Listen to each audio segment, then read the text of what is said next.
Government must start fulfilling its most fundamental role: Canada's Prime Minister made a promise. defend Canadians. This country will spend an extra $8.7 billion on defense by the end of March. We believe that the CAF has the latest in technology. No wonder defense contractors here are eager to show off what's for sale. What you see there is the body of the satellite. It enables you to do a mission rehearsal without having to fly. It's a lot of money to spend quickly and wisely, and for this industry, hoping to cash in on some of it, it's a very big deal. I was at work and it was like, wow. After 30 years of trying to struggle to get people to pay attention to the Canadian Defence Industrial Base, I didn't really expect it. To me, that's been the most notable thing of Mr. Carney's time in office. Effectively, Canada is now in an arms race, kicked off with a June 9th announcement. I'm announcing today that Canada will achieve NATO's 2% of GDP target this year, half a decade ahead of schedule. Moving fast now seems Carney's answer to decades of moving slowly on defense. Yes, on occasion, like the war in Afghanistan, Canada has injected some money into defense, but not a lot, and certainly not for a long time. Consider this. In 2023, Canada was thought to be the only NATO country that was failing to meet both critical spending targets, spending 2% of GDP on defense and making sure 20% of that spending was on research, development, and equipment. So Mark Carney is promising Canada will hit those targets and go even further, hitting 5% of GDP on defense by 2035. That is a promise, quite possibly easier said than done. Spending 2% of GDP. That is certainly the caution from David Perry, a military expert who spent his entire career looking at defense spending. Canada's got farther to catch up to get to an overall share of our economy spending on defense than a lot of our allies do. Our house needs more repairs? Absolutely. The roof leaks, the basement floods, the wiring's old, and the plumbing needs to be updated. Other countries are doing one or two or a few of those things and putting on an addition. We're kind of doing everything at once, in part because we didn't fix anything for about 25, 30 years. Here's the reality of that house in disrepair. As a start, Canada needs new warships, new submarines, new coastal defense vessels, new fighter aircraft, new surveillance aircraft, and don't forget new recruits. The Canadian forces are short as many as 14,000 members, especially worrying that some new recruits are leaving in part because they complain of lengthy delays in getting trained. So we'll put it over the eyes first. Okay.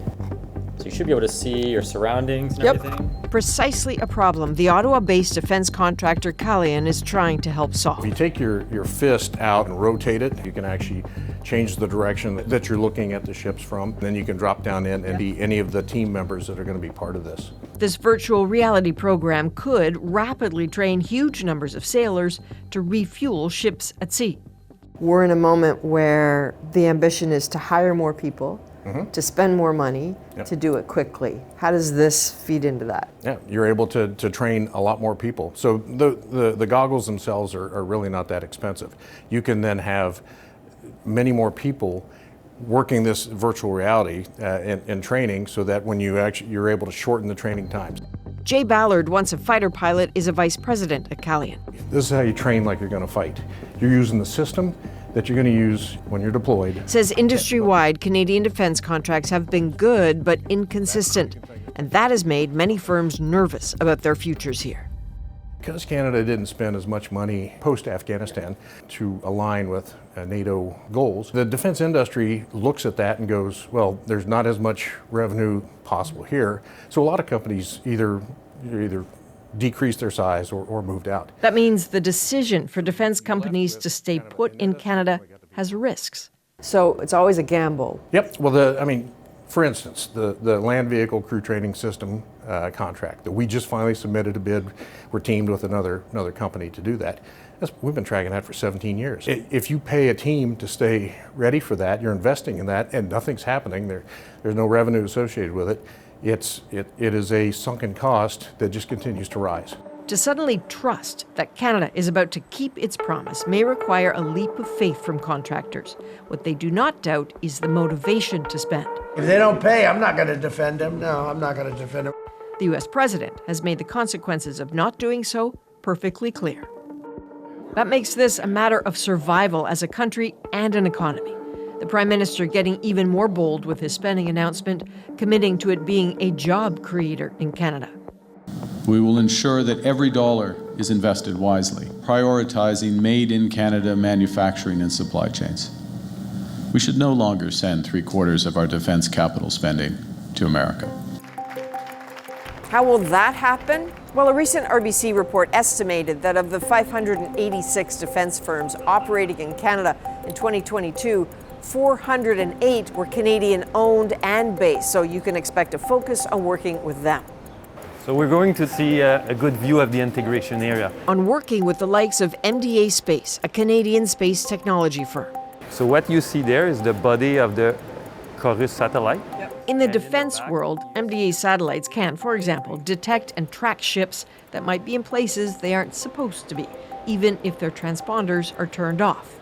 You could find a ship that is fishing in waters where it's not Illegal supposed to be. fishing is one of the key applications. Commercially, they can be used for disaster management, like floods. Those commercial contracts have been critical. How quickly could you ramp up to meet demands if a bunch of that money came your way? We're in a good place because of the factory we're putting together. That new factory to be ready by the end of 2025. MDA seems ready for growth. Mike Greenlee is the CEO. We're putting an extension on our factory in Montreal so that we can move from 1 satellite a week this year to 10 satellites a week, 2 per day next year. Does that mean that you've already received new contracts, though? I mean, in order for that money to be spent, doesn't it have to speed up? Yes, I would think so. And then if we're going to do it with speed, we have to look at the procurement processes and the workflows that government folks follow to allow them to partner with Canadian industry earlier and sign a contract faster than taking the normal 5 or 6 years it would take to work through the entire process. 5 or 6 years, they've got till the end of March. Yes. Speed also matters because Canada isn't the only country upping defense spending. That competition will drive the price of everything up, and in this climate, countries that are buying have demands. As a space company in Canada that has a large defense presence, I'm being asked these days how I can move manufacturing from Canada to other countries because they're trying to figure out have a larger, more capable sovereign capability, and could I build some space equipment in their country towards their needs. Prophetic words because this is a fickle business. Just days after we had this conversation, MDA lost a $1.8 billion contract in the United States and lost it to Elon Musk's SpaceX. Contracts from outside Canada are critical in the defense industry here. Recent figures suggest Canada exports about half of what it makes. More than 60% of that goes to the US. 12% goes to the Middle East and Africa. Consider a company like GDLS, General Dynamics, building light armored vehicles. These vehicles can travel typically around 100 kilometers an hour. It's an American firm with a huge Canadian presence and hundreds of Canadian workers and supplies. Tires from Eastern Canada, for example, ribbon mesh from Ontario. But we always try to have a Canadian aspect to it. So as Dave Haggerty, the vice president for the global supply chain, maintains, they're ready to do more work for Canada, but also say there's no firm indication GDLS will be a part of the new money being promised. It's been a struggle the last 5 or 6 years. Certainly the work that we've had for Canada, we are very grateful for. But ideally as well, we're also looking for new contracts and new orders all the time. So when you haven't had those in the last 5 or 6 years, for example, as a business, what do you do? Exports is a big component of our business here in London. So you've had to basically go elsewhere for business? We have. There are several contracts due to expire this year. Without more lockdown soon, the union says layoffs could happen. So if the government came to you today and said, okay, we've got a contract with you already, we're going to double it, how long would it take for you to deliver those extra vehicles? We would start work right away. Canada may say it wants to spend more and speed up, but what is taking so long? Bigger in financial magnitude? David Perry, the defense budget expert, has some ideas. What makes it hard to spend this much money? Because it sounds like an inviting prospect to get a shot at spending this much. A few things. I mean, we haven't had enough money for defense for a very long time, so we've created this whole structure about making sure we get the biggest bang out of every single buck we're trying to spend.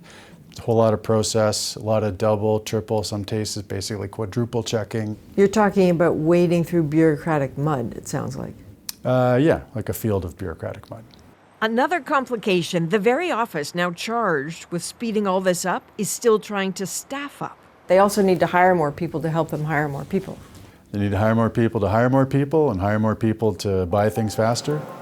Fixing all this somehow is now the responsibility of a new Defense Procurement Agency, or DPA, headed by a Secretary of State, Stephen Fuhr.